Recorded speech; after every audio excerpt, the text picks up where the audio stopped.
Okay hi friends, welcome to Surendra Allagadda, Subbu Alagadda. So మీరు title చూసినప్పుడు 7400 గణేష్ చందా ఇచ్చారని చూసింటారు. సో అక్కడ ఏంటంటే చిన్న మ్యాటర్ ఉంది, మీరు టెన్షన్ పడకండి. మహా అంటే 500 కూడా కొంచెం ఆలోచించి ఇవ్వగలండి. 7400 ఇచ్చేంత మనకు ఉండదు, ఏం లేదు. కానీ ఏంటంటే 7400 అయితే ఇచ్చేసాను అనమాట. సో ఏం జరిగింది, ఎలా జరిగింది అంతా మీకు తెలియాలంటే వీడియో మాత్రం పూర్తి వీడియో ఉంది, తెలిసిపోతుంది. యాక్చువల్లీ నేను పొద్దున్నే గడ్డికి వెళ్ళొచ్చాను. గడ్డికి వెళ్ళొచ్చి బరగొడ్లో బాగా పేడ గీడ తీసేసి నీళ్ళు పోసుకొని రెడీ అవుతాను నేను. సో అప్పుడే ఏంటంటే మా తమ్ముడి నుంచి ఫోన్ వచ్చింది. ఏం చేస్తున్నావు? సో దామగాడు వాడంతా వాడే షవర్ తిప్పుకొని నీళ్ళు పోసుకుంటున్నాడు. సరేనండి, మ్యాటర్కి వెళ్దాం. సో ఫోన్ చేశారు. సో అందరూ పెద్ద మనుషులు అందరూ ఇక్కడ ఉండారన్నా, నువ్వు అంతా రావాలంట అన్నాడు. సో నాకు అప్పుడే అర్థమైంది, పెద్ద మనుషులు అందరూ ఉండాలంటే నాకు అర్థమైంది. ఏంటంటే 2 years బ్యాక్, అంటే దగ్గర పోయిన సంవత్సరం కాకుండా అటుపోయిన సంవత్సరం వినాయక చవితి జరిపానంట మా ఊర్లో. సో అప్పుడు జరపగా ఊర్లో అంతా కలెక్షన్ చేయగా అంత అయిపోను కాక ఒక 15,000 డబ్బులు మిగిలినాయి. సో ఆ 15,000 డబ్బుల వల్ల ఏంటంటే నాకు మీకు తెలుసు కదా బంకుమామ అని. సో మా బంకుమామ ఏంటంటే, ఒరే దేవుని లెక్క బాగా కలిసి వచ్చారు వడ్డీకి తీసుకుంటే, సో నువ్వు ఈ లెక్కలోంచి ఒక 5,000 తీసుకురా అని చెప్పినాడు. అప్పుడు మనం మిద్దె కట్టిస్తాం, మనం వాకిలి పాలన లేచినది. సో ఆ టైంలో ఏంటంటే తీసుకురా అన్నాడు. సర్లే మామ తీసుకున్నా అని చెప్పి తీసుకునేనా. సో పోయిన సంవత్సరం అడిగాను, అంటే పోయిన సంవత్సరం బొమ్మ పెట్టగా ఎవరు ఇప్పించలేదు. సో ఈ సంవత్సరం ఏంటంటే రేపండగా అనగా ఇప్పుడు ఫోన్ చేశారు. సో వెళ్ళినప్పుడే వెళ్ళాను, వెళ్ళేసి అక్కడ అంతా మాట్లాడారు, అది ఇది అంతా జరిగేది మాట్లాడేశారు. సో నేనేంటంటే సరే, యాక్చువల్లీ మనం ప్రతిసారి బొమ్మ పెట్టుకుంటాం కదా, మీరు నా వీడియోలు చూసినట్టయితే తెలిసింటుంది. ఖచ్చితంగా మనం వినాయక చవితికి ఇంటి దగ్గర బొమ్మ పెడతాం. సో నేను ఆ బొమ్మ కోసం తీసేటిని అనమాట. ఇప్పుడు ఏంటంటే వాళ్ళు సడన్గా అడిగారు, అందులో దేవుని కార్యం లేదని చెప్పకూడదు, అడ్డంగా ఉండకూడదు. సో ఇంకో థాట్ అయితే ఆలోచించకుండా ఇంకొక ఆలోచన రాకముందే సర్లేండి ఇచ్చేస్తాను, నాకు బాండు నాకు ఇవ్వండి అని చెప్పేశాను. సో దానికాడ కూడా ఇంకో లిటికేషన్ ఉండేది, బాండు లేదన్నారు. బాండ్ ఎవరికాడనే తెలియదన్నారు. సో బాండ్ ఎవరికాడ లేకపోతే మళ్ళీ ఒకసారి కొద్దిసేపు ఆలోచించాను. ఏంటంటే బాండ్ లేకపోతే రేపొద్దున ఎప్పుడైనా ప్రాబ్లమే కదా, ఇబ్బందే కదా. ఏమంటారంటే, నువ్వు డబ్బులు కట్టింటే నీ బాండ్ నువ్వు తీసుకెళ్ళొచ్చు కదా అంటారు కదా ఎవరైనా. నువ్వు కట్టలేదు కాబట్టి బాండ్ అలాగే ఉంది, డబ్బులు కట్టని ఎవరైనా మాట్లాడతారు కదా. సో ఇప్పుడు కాకపోయినా కూడా నేనంటే ఇప్పుడు అంటే మాట్లాడగలను. రేపొద్దున మన పిల్లలు అప్పుడు అడిగినా పిల్లలకు మాటే కదా, మీ నాయన డబ్బులు అప్పు ఉంటారా కట్టంటే అది వాళ్ళకి చెడ్డ పేరు కదా. సో అందుకని ఆలోచించాను. సో వాళ్ళు ఏంటంటే ఫైనల్గా అందరూ ఒక మాట చెప్పారు, సో నువ్వు డబ్బులు కట్టినట్టుగా నీకు రాసిస్తాం లేరా అన్నారు. సరేలే అని చెప్పేసి ఇంకా ఉండేది వెంటనే అక్కడే ఇంకో వ్యక్తికి ఫోన్పే కొట్టేసాను అనమాట. సో ఫోన్ కూడా వేరే చేసుకుని మన వీడియో తెచ్చాను, ఎందుకంటే మనం ఫోన్పేలో కొట్టి డబ్బులు చూపెట్టాలి కదా.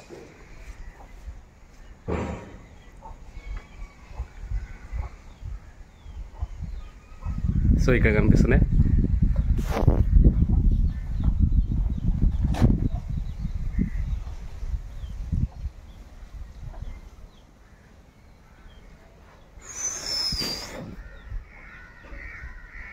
అక్కడ కనిపిస్తుంది 7,400. సో రెండేళ్ళకి వచ్చేసి మనకు సంవత్సరానికి వచ్చేసి 12,000 వడ్డీ పడింది అనమాట.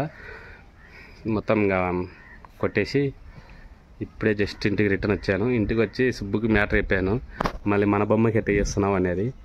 ఏదో ఒకటి చేయాలి సుబ్బు అనే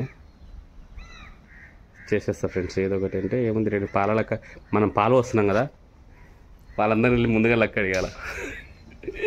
సింపుల్ కదా, ఏదో ఒకటి చేయాలి. ఎందుకంటే మనకు బాగోదు కదా, అంటే ప్రతి సంవత్సరం పెట్టుకుంటాం, పెట్టుకుపోతే సంథింగ్ ఏదో అంటారు కదా, పెట్టాలా అంతే. ఎందుకు చెప్తున్నాను మీకంటే, నాకు సడన్గా జరిగిపోయింది అది అనమాట. జరిగిపోయినాయి అన్నీ చెప్తాం కదా ఫ్రెండ్స్, మీకు కష్టాలు సుఖాలు అన్నీ చెప్తాం కదా, ఇలాంటివి కూడా మీకు చెప్పాలి అప్పుడప్పుడు. సో ఇప్పుడైతే ప్రస్తుతానికి నేనైతే ఈరోజు కొంచెం బాగా రెడీ అయ్యాను అనమాట. సో కొంచెం పాయింటు టీ షర్టు వేసేసాను. ఈనాడు నేను బరవడం బాగా సన్నగా అయినట్టు కదా ఫ్రెండ్స్. ఇంకా సన్నగా ఇంకొంచెం లైట్గా ఇంకొక 10 కిలోలు తగ్గినామంటే మళ్ళీ మునుపటి తీరుకు వచ్చేస్తాం. మొత్తానికి అయితే ఫ్రెండ్స్ ఈరోజు ఇంకా ఆ 7,400 ఇచ్చాం కదా, 7,400 ఇచ్చి కూడా మళ్ళీ నన్ను సంద అడుగుతున్నారు ఫ్రెండ్స్. సరే వాళ్ళు సరే ఇంటికాడికి రారా, ఇదో ఒకటి ఇస్తారని చెప్పేశాను. సో ఇంటికాడికి వస్తే మళ్ళీ సంద ఇవ్వాలా, ఇది సంద ఇచ్చేటప్పుడు వీడియో తీస్తారండి. మనం వెళ్ళి మన బొమ్మ అవన్నీ చూద్దాం. వాళ్ళకి ఇచ్చేయకపోయినా నాకు ఇంకా 2600 అనమాట. సో 2600తో మనం పండగ అలా స్మూత్గా జరిపించాం. సో మన పండగకి నేను ఏమేమి చేస్తాను, ఎలా చేస్తానని మొత్తం ప్రతిదీ కూడా నా ఛానల్ ఉంటుంది. సో దయచేసి మాత్రం సబ్స్క్రైబ్ చేయండి, లైక్ చేయండి, కామెంట్ చేయండి. సో మన బొమ్మ అయితే ఇక్కడికి నిలబెడతాం. మా సుబ్బేమో లోపల పెడదాం అంటుంది, కానీ మనం ప్రతి సంవత్సరం బయట నిలబెడతాం ఫ్రెండ్స్. మనం ఎక్కడ పెడతామో అక్కడ పెట్టాలి కదా. అంటే ఇప్పుడు కూడా ఏంటంటే చిన్న టెన్షన్, వాన పడితే బొమ్మ తడిచిపోతుందని భయం ఫ్రెండ్స్. వాన పడితే బొమ్మ తడిచిపోతుందని భయం వేస్తుంది అనమాట. అందుకోసమే ఇంట్లో పెడదామని ఆలోచించినాం. కానీ బయట అందరూ బాగుంటారు కదా, డ్యాన్సులు పార్టీలు అందరూ బాగా ఉంటారని. సో బయట పెడదామని ఆలోచించినాం. చూద్దాం, సాయంత్రంలో ఏదో ఒకటి డిసైడ్ అవుతాం. మీరు అక్కడ చూసినట్టయితే బరగొడ్లు బాగా తినేస్తున్నాయి. ఆల్రెడీ సగం కడుపు తినేసినాయి, ఇంకో సగం కడుపు తింటే ఫుల్ అయిపోతాయి. నేను పొద్దున పొలానికి వెళ్ళినది కూడా వీడియో ఉంది, అది కూడా వీడియో పెడతాను, చూసేయండి. ఫస్ట్ సుబ్బును పంపిద్దాం అనుకుంటున్నా. సుబ్బు వెళ్ళి వెన్సికు డ్రెస్సులు తీసుకురా, ఎందుకంటే నందుకు దాముకు డ్రెస్సు తీసుకున్నాను సుబ్బు. సో వెన్సికు డ్రెస్ తీసుకురా, ఎంతో చిన్నగా 200 300 లోపల ఒక చిన్న డ్రెస్ తీసుకొచ్చి పాపకు కూడా సరిపోతుంది. ఇంకా వరుణ అంటారు, వరుణ్కి వాళ్ళ నాయన వాళ్ళ అమ్మ అందరూ తెచ్చేటోళ్ళు వెళ్ళి. సో వెన్స్కి ఒక డ్రెస్ తీసుకొని సుబ్బును పూజకు కావాల్సినట్టు సామాన్లు అన్నీ తీసుకొని, అలాగే ఏంటి ప్రసాదాలు ఉంటాయి కదా, ప్రసాదాలకు ఏమేమి కావాలో తీసుకొని, అలాగే పూజకు కావాల్సిన నూనె, ఒత్తులు సంథింగ్ ఇవన్నీ తీసుకుని రమ్మని చెప్పాలా. అందుకోసం ఫ్రెండ్స్ ఈరోజు అన్ని దేవుని పనులు ఉంటాయి కాబట్టి పొద్దున్నే తలస్నానం చేసేసి డ్రెస్ వేసేసి రెడీగా ఉంటాను అనమాట. ఎందుకంటే ఏది మొదలెట్టాలో తెలియదు, ఏం చేయాలో తెలియదు కాబట్టి any second any minute ready కావచ్చు, పని జరగవచ్చు. అందుకోసమే రెడీగా ఉంటాను అనమాట. చూద్దాం మన పండగ ఎంతవరకు చేస్తామో, ఎలా చేస్తామో. సో మీరైతే మాత్రం మర్చిపోకుండా ప్రతి ఒక్కరు ఒక సబ్స్క్రైబ్, ఒక లైక్, ఒక కామెంట్ చేయండి. 2600 ఇది బడ్జెట్, వినాయక తీయాల కొంచెం రిస్క్తో కూడిన పని ట్రై చేద్దాం. అంటే ఇంకా ముందుగా మనకు నెక్స్ట్ ఆప్షన్ పాలకు వాళ్ళ కాడ తీసుకోవచ్చు, లేదంటే సరిపోయిందంటే దీంతో ముగిద్దాం. చూద్దాం. Bye bye. తినేస్తాను ఇది. వాటి కనపడకుండా పచ్చిగడ్డి ఇక్కడ దాచిపెట్టేసాను అనమాట. ఒట్టిగడ్డి కింద పచ్చిగడ్డి చేసి పెట్టాను.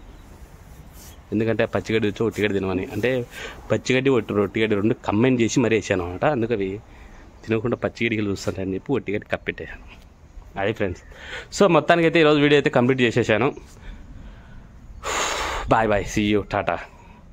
తప్పేమైనా ఉంటే క్షమించండి, తప్పులు ఏం లేవనుకుంటే లైక్ చేసి కామెంట్ చేయండి.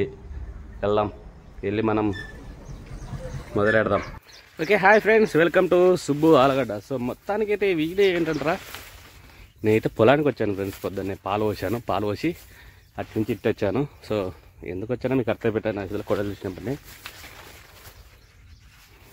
సో బరగొట్టు గడ్డి కూడా కోసుకోదామనే ఉద్దేశంతో వచ్చేసాను అనమాట. ఎందుకంటే ఆల్రెడీ పైన చూడండి మోడం కమ్ముకొని ఉంది, ఎప్పుడు వస్తుందో తెలియదు, ఎప్పుడు పడుతుందో తెలియదు. సో అందుకోసం ఏంటంటే తీసుకుని వచ్చేసాను అనమాట.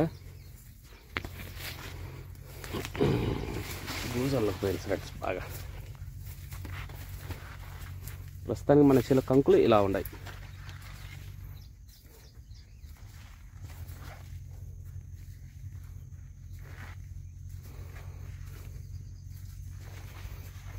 చూసారా,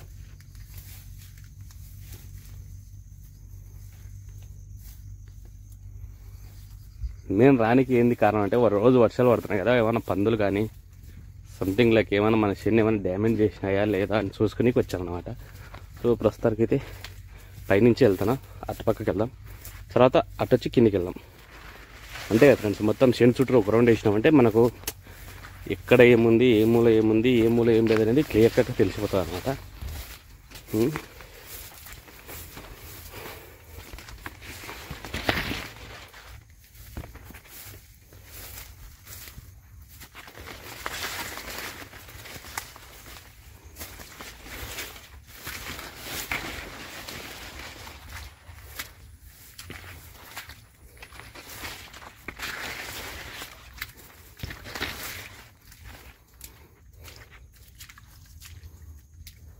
ఇవి కూడా మంటే, అవతలి మంది కాదు, ఈ 3 సార్లు మంటి.